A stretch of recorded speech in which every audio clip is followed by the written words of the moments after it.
Because did you know the egg that made me was formed in my mom in 1948?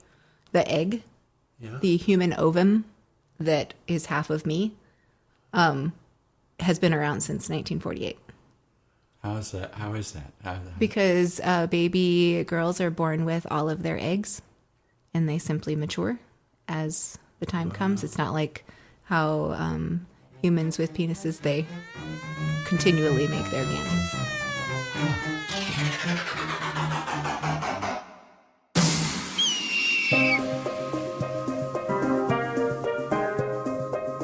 Hello, and welcome back to Speaking Truth to Goodness, the podcast where we seek joy and purpose on a burning planet.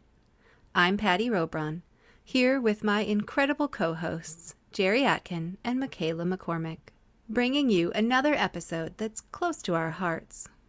Today, we're defining the challenge of language, how words shape our realities, bridge or widen gaps, and carry the weight of emotions and histories.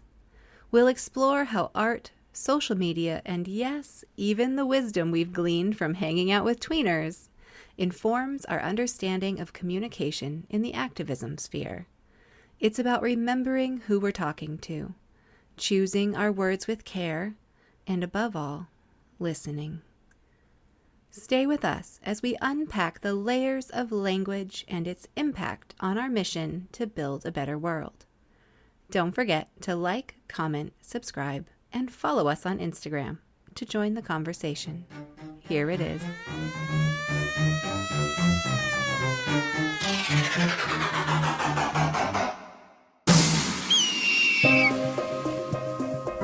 Well, so, y'all, we left off last time.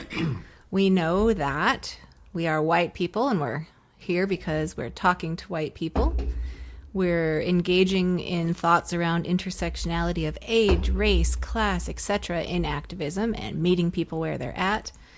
And we brought up the idea last time of a new commons, where we build community and we're present and we can listen to each other as a start towards something like the old commons, where people understood we need a space where we live life, the parts that we live together. Yeah. Yeah. And then I noted also previously we've talked about learning from those who, well, this was maybe my piece, and the reason y'all are here too is the idea that we not only want to talk to white people, but we want to learn from people who have done this activism work and take that into our learnings as we move forward and do what we need to do next. So I have a rule in my house that the word intersectionality may not be used. What? Intersectionality. 7 syllables. Could we say the way in which oppressions are connected? That's a lot more syllables. Right. Oh, yes, it is. But abstract language doesn't work with people in the street. It doesn't work. That's Ooh, true. that's good. It's just, You are passionate about it. I can see it. I'm passionate about it because You're gritting your teeth. there's a line from Jacques Brel in the 60s, speaking in language that no one understands of the rights that we grabbed with our own bleeding hands. I am sick to death of abstraction. It is a curse of the educated class. And it takes you out of... You cannot talk to people in the street with abstract language. Yeah. It has to be concrete. It has to relate to their lives. So how do we say it? The idea that all these people are all connected. different. Okay. All oppressions are connected. They can't be separated. They're part of a larger problem. That's true. That we all share, and that's why we're in this together. Boom. Well, kind of like, intersection of functionality.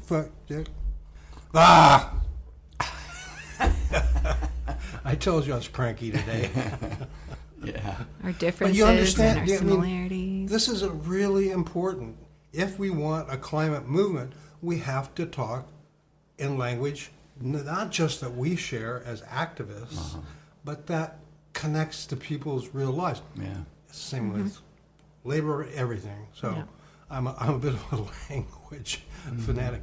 When I had to write a booklet for dislocated workers and their families, auto workers, steel workers, I had to use an 8th grade level vocabulary. Guess what? I could say everything I needed to say in that vocabulary and say it well. I'm going to go back in my teapot now. Carry on. Everything is fine. I'm sure the term intersectionality came from academia or some other kind of it's a terrible word. You know, they tried hard to think of a simpler way of saying it and just couldn't come up with it. I'm not thinking of another short way of saying it, but maybe we'll come up with something in our conversation. Intersectionality should be about cars. That I would understand. Well, intersect, right? So crossing over, or the meeting of needs. Connected. It's not. It's all oppressions are connected. Yeah. They're not separate, and they're part of a. I started to say construct. That's an abstract word, but I'll find another way. Words are abstract. I don't know. I'm glad you're bringing this up and like calling me out on it because I think it's worth looking at. But like, I think the more you think about it, at least for me, I end up in this place of like, I mean, words are just hot garbage anyway. Mm-hmm. Well, right? Because but everyone's coming to of garbage. well, everyone's coming to every word or concept with their own baggage, their own feelings in their body from the times they've experienced that word before or what they associate with that word. So it's mushy. Brilliant. She's absolutely brilliant. She's absolutely right. Absolutely right. And we have to think about that. Mm-hmm. So how people react to language matters. I'm telling you, again, talking about Lee, when she did trainings with auto workers, when management was there, she would use words like intersectionality. When they weren't there, she would use words like, let's be clear, there's no fucking bullshit in this training. We're here, and they would wake up, their heads would come up off the desks. So I'm sensitive to language, and now I swear I'm going to calm down. I swear I'm going to. Don't calm down. Don't. Patty's not going to calm down. So. But we're both, I mean, in a sense, it's not like it's a question of right or wrong, but we're both right. But what you described, which was how language has a different meaning, did you call it garbage? I can't remember. You might have called it garbage. I don't know.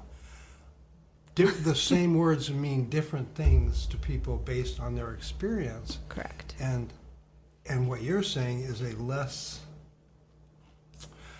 scratch that, we'll start over on that idea. We need to have these conversations in both languages.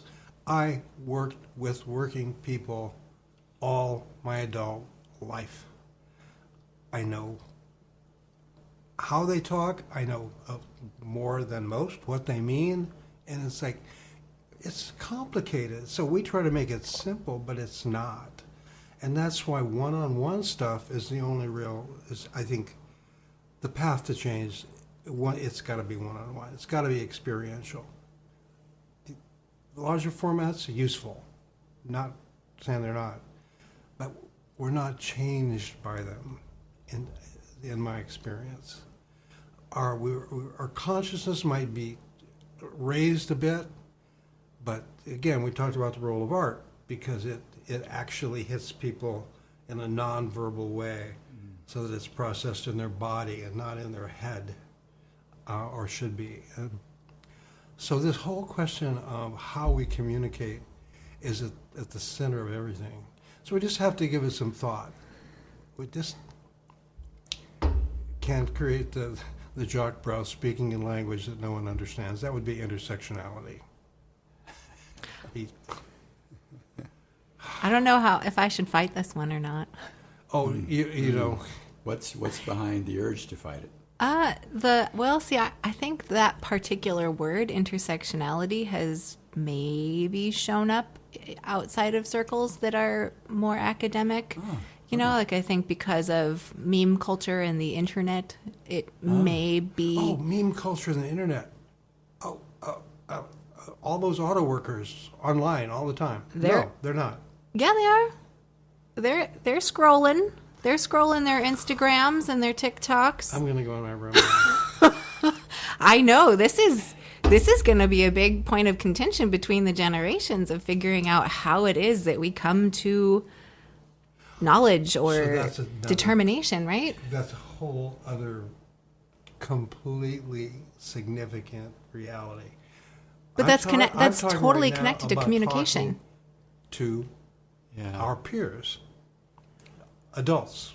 Okay. There's a whole other question of how you then, which is completely different, how you connect to young people who are plugged into all these. That's a totally different realm. So when you say young people who are plugged in, you mean people my age and younger. Mostly it's not. Under. It's just mostly under. I think you're underestimating where social media has gone. Yeah, Patty, I think I have a lot to learn from you about the use of social media. I'm still very tentative about it. I mean, I used to use it more than I do now, and I do now only because other people sort of demand it of me. Mm-hmm. I'm intimidated by the technology. I'm disappointed that I don't have more in-the-flesh contact with people I care about and want to work with. All of those things make me want to back off.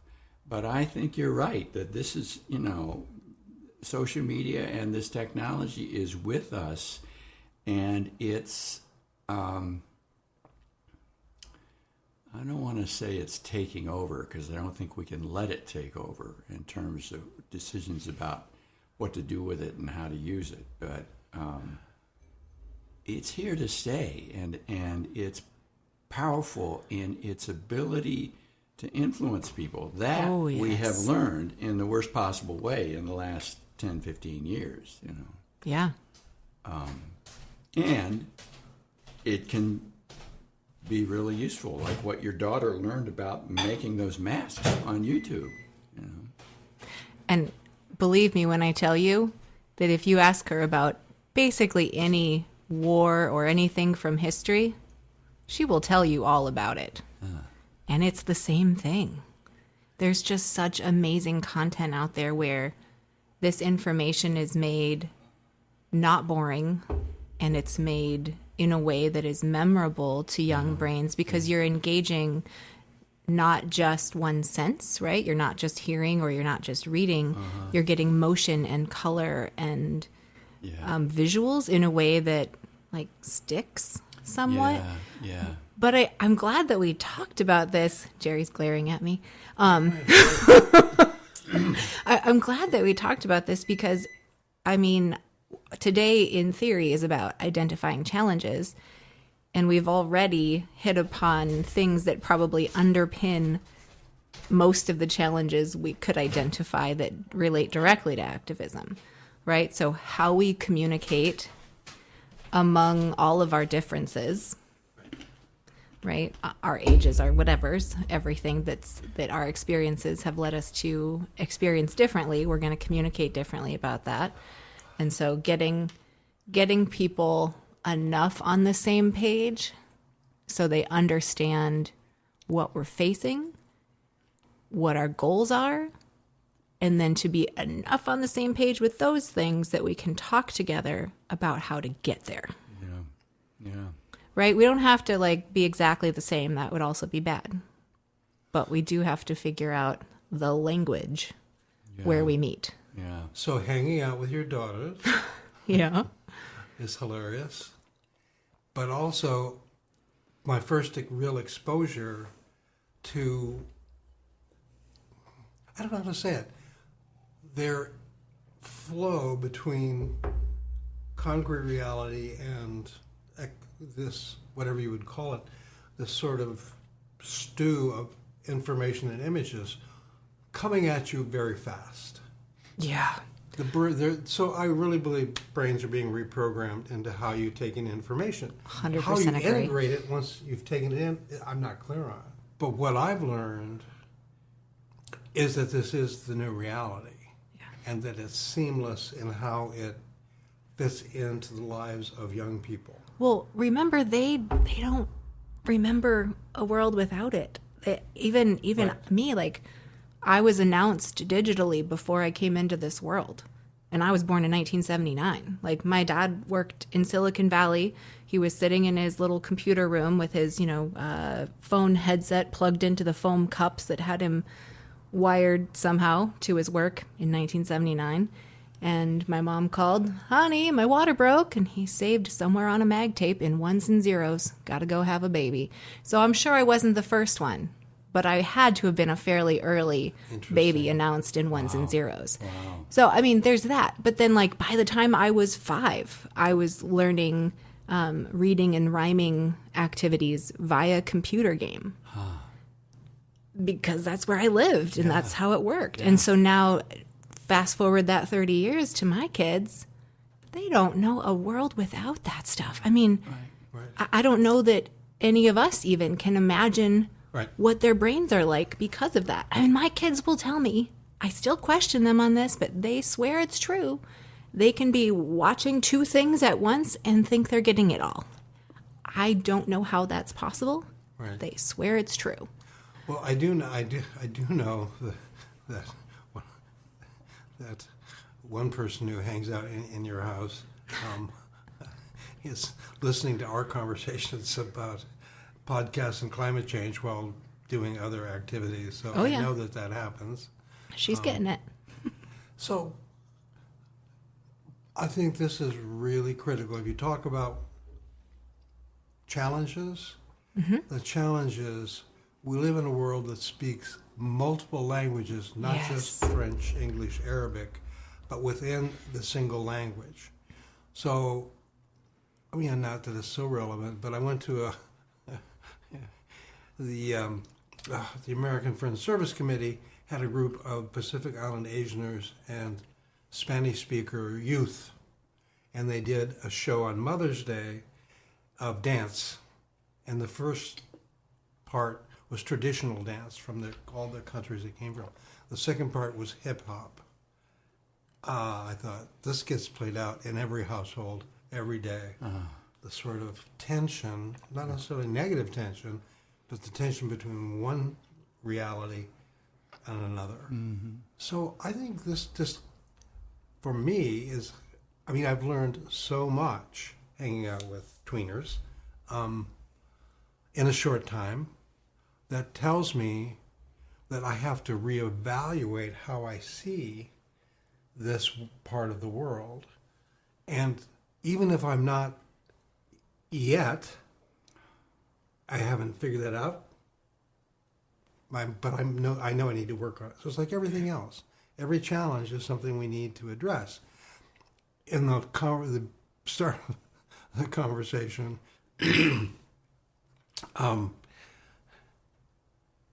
we have to be conscious always, if we want to be effective, of who we're talking to and what their language is. Not what so the tendency is to want to use our language in these other circumstances, but that's not going to work. Yeah. So, I mean, I just feel like, for me, it's a very productive conversation, because I like you and I like fighting with you about things. Sure, let's fight. It's fun. I'm good with that. And helpful. And you are the cusp of this new generation, right? I mean, I think so. Yeah. I feel like I am. Yeah. I feel like you are too. Well, but it puts me in a position where, as I take up the mantle of being an activist or whatever, or whatever work it is I'm doing in the world, I want to be able to understand what got us to here, because I don't have any idea. I didn't come out of activism. I'm very new to it, and I'm still not even sure I would take that word on for myself. But I'm seeing... Might not even be a good word. But I'm seeing, right? Like, I know my own kids are coming into this world, and I'm like, well, anything I'm doing, I'm just kind of getting it ready, you know? Like, to push forward this thing I think needs to be done, to me doesn't make sense. Because I see it as like, let's figure out where these kids are headed. And make sure they have a place to head. Yeah. Right? Right. A lot of work. Well, needs to be done. And that means it's also got to be something like whatever the future looks like. Since we don't know, we can't lay it out. we need to have whatever we put in place has to be something that can be, this is where words fail me, that can be adaptable, that can have a direction, but not be stuck. I'm not, how do I say this? It's the idea of like making a plan that, well, okay, it's the agile stuff that I sent yesterday to y'all. This idea of making a plan that's like refueling in flight. Sorry to use a fossil fuel reference.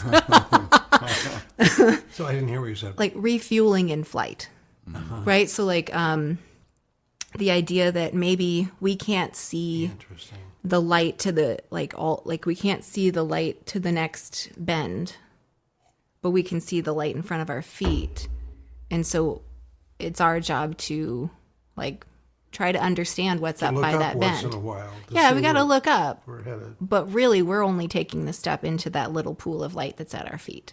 Mm-hmm. We're deep into this conversation that to me is generally about communication, and the biggest share of that in my mind, as we're talking and as we said before, is about listening.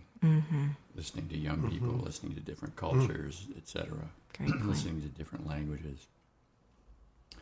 And listening to different ways of interacting with the world, whether it's through high tech or person to person, or And I keep coming back to the question of how do we best learn? And Patty, you just gave some examples from your daughters about their ability to listen to two things simultaneously and get it all, or claim to get it all. I've in my decades of reading about philosophy and personal development and communication, etc., repeatedly I've heard you can't really do more than one thing at a time. Sure, yeah. And as a meditator, I've learned the value of silence and contemplation and just sitting with whatever your experience is in the nanosecond. And with the influx of this incredible technology in our world, it seems less and less possible to do that. You are not wrong. And that worries me. It worries me that we don't have or take the time to reflect on our experience, to let it sink in, to feel it in our bodies, other than a very superficial emotional reaction to what somebody else says online. Yes. And that scares me because of where we are in our history now, with so much anger and hate and fear between people. Right. That is valuable. That's one of our challenges for sure. Wow. So what I'm sensing is a real unknowable problem. We don't know, as these generations continue, and as our generations fade away, it's going to be, and I really believe it's going to be a new species. I really think that's what it's going to be. If you believe, it was kind of like Fahrenheit 451, where they're burning books and people are memorizing the books so that they won't be lost. Oh my gosh. We're kind of like that. We want to carry the positive values that we believe, based on our experience, enhance human life. And those are pretty much one-on-one experiences. I mean, books are important and gatherings are important for other reasons, but mainly it's not American individualism at all. It's not me first. It's like I am responsible for my actions. I am responsible for how I choose to live. Yeah. I have no idea if that translates at all into the world that's emerging. So now we've raised an incredible question of how to be transitional, how to be. I will never be able to do two things at once. I will never be able to absorb as much information as rapidly as young people are. To what end? I don't know. Is it disastrous? Maybe. Is it just a new evolutionary stage? Probably. And how, in the meantime, do we preserve a planet for this new generation, or not just even generation, but this new form of human connection emerges? Because if something doesn't happen, it's all moot. Right. It is a burning planet, after all. So it gets a huge challenge for us. What I take away from this conversation is deepening something that I think I kind of know, which is the ability to just be present, the ability to enter into a situation without expectation.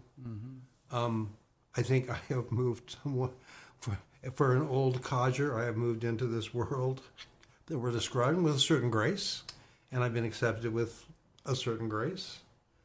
And yeah, I think being wacky will join the generations in ways that nothing else will, and I'm pretty good at that. So, but I'm saying this is a profound conversation. Yeah. It goes way beyond thinking about intersectionality. It goes way beyond that. And why are we having that conversation? Because someone, that would be Patty, knows the new world is coming in a way that we don't. Yeah. Right? The world tomorrow. Sorry. Wow, that was strange. Yeah, well, there is. I'm very concerned about my ability in particular, but our ability collectively to keep up with the changes to the point where we have the chance to take responsibility in the way that you just mentioned, Jerry. Yeah.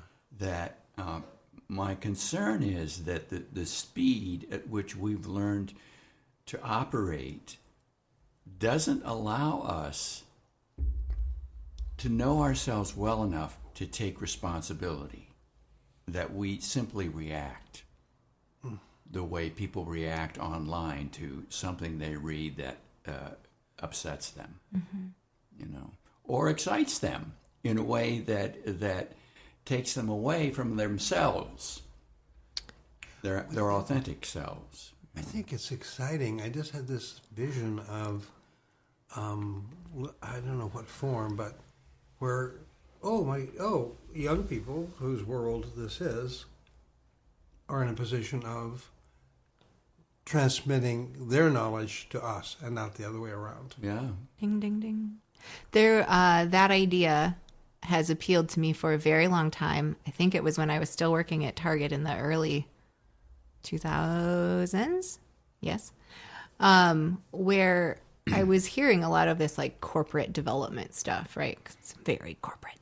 And there was actually a company being talked about where that's what they did. The C-level, C-suite folks, they were very intentional about bringing in all of their latest recruits and interns and having a listening session with them. So the craziest thing is some of these really great ideas about communication and understanding this generational turnover and how that's affecting all of life and business and things. There are actually some corporations doing things that are very human scaled, I would say, and acknowledging the human animal and trying to do better for the human animal. So it's a strange thing because corporations are evil, right? They're not. Well, their motivation is evil. Because their motivation is to make a profit at the expense of people. But you realize that's legal. Yeah. Because they have the corporation designation as a legal entity, they are required to post a profit for their shareholders. Yeah. So, I mean, we've backed ourselves into a corner that way. You bet. Because we could just as easily make it the rule that corporations have to prove they're making life better for people by their work. In Bhutan, they have a concept called gross national joy as opposed to gross national product. And because it's a small, isolated kingdom, they are actually probably able to make some progress in that regard, though it's probably crushed because you can't exist.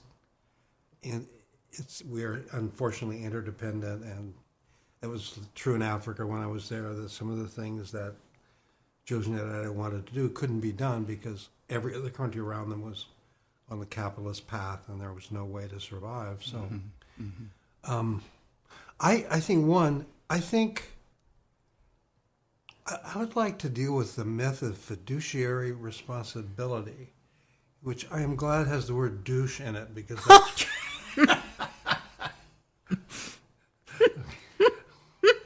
Okay, never mind. Patty, what's going on over there? Oh, no, I liked your comment better. I was just going to call you out for that being a 5-syllable word, but okay. Well, among 5-syllable speakers, one may use appropriately this language. But trust me, I mean, I have all those words in my head. There's no question about that. No, it's like fiduciary responsibility is like a get-out-of-jail-free card. I'm sorry. I'm never going to hear that word again without hearing douche. I am so glad, because that's exactly, I mean, it's a douchebag argument when you go down to it. No. We have to rape the planet because we have a responsibility to make a profit. I mean, come on. Give me a break. It is not a reason to rape the planet. It is not a reason to kill us all. So, and yet, fiduciary responsibility. We had to do it. It's like, no, this stops now. How do we stop it? I don't know. We're working on it. We've been working against not corporations themselves who are prisoners to the ideology. So what they see, so Paulo Freire, Popular Education, he said ideology, the ruling ideas, are like cotton wool over our eyes. So we see everything through this cloud of cotton that prevents us from really seeing. So much of this is built in that individuals don't even know they're douchebags. They don't even know that this is a bullshit argument. They don't even know that if we suffer in an economic downturn, corporations should suffer in an economic downturn. You know, there used to be war profiteering, now we have COVID profiteering. I mean, it's like, but there's no commons in which to have this conversation. There's no political dialogue that could introduce these concepts. So we're in a tough place. Well, okay, so we're talking about playing the game a little bit, right? Like thinking you can play the game because you have to make the money and then I'll do something good with it, right? Right. But I'm discovering the same thing, even trying to make social media things started for what we're doing here or any of my other projects, is I'm realizing if I'm going to build a following to be able to tell these people or share this information or whatever, let things flow through me. I'm not trying to say not trying to say I've got it all figured out. I have to play the game. I have to go and follow, spend time on other people's sites and stuff because I'm feeding the algorithm in a way. It's not. Excuse me, I have to go throw up now. I know. Okay, well, see, it makes sense though. You're right. Like it feels gross, but I'm like thinking through it and trying to figure it out, trying to understand what I can accept and what I find to be just too gross and inhumane, right? But what I'm realizing is, okay, so if they want me to be on there more time, yes, that's good for them because they've got more eyes on their advertising. but also by me being on there and looking at other climate organizations or, things that would relate to what we're doing here and following them and things like that. It's also saying, oh, you're into that stuff. Great. I'll show your information to other people who are into that stuff. So it has a purpose and it does work. It still feels gross. So it's a very strange game. It is. But we have to have people from Youth Climate Strike on this podcast. Well, there you go. Well, there you go. Yeah. I mean, as I say, duh. We support Youth Climate Strike and their actions. I don't know what our connection is to them beyond that. But it's just like getting indigenous people who are willing, and many are not. It's like we need information about that perspective, and it's in everyone's interest. And I thought this for a long time. Separatism makes a lot of sense, except as long as white people control power, including the power to annihilate. And, in 2000, when we did the WTO demonstrations, there were no armored vehicles deployed behind us. In the next action in Miami, there were. So the militarization of the police, is just a very real thing. So we have a lot of work to do. Thank you for joining us on this journey through the intricate world of language and communication in activism. It's clear that the words we choose and the way we listen are foundational to forging connections and understanding across divides. As we reflect on today's conversation, let's carry forward the reminder to be mindful of language, to embrace the learning opportunities presented by new technologies and younger generations, and to always prioritize heartfelt listening. Your thoughts and reflections enrich our discussions, so please keep them coming. Like, comment, and subscribe if you haven't already, and follow us on Instagram to stay connected. Until next time, let's keep speaking truth to goodness, because goodness is all around.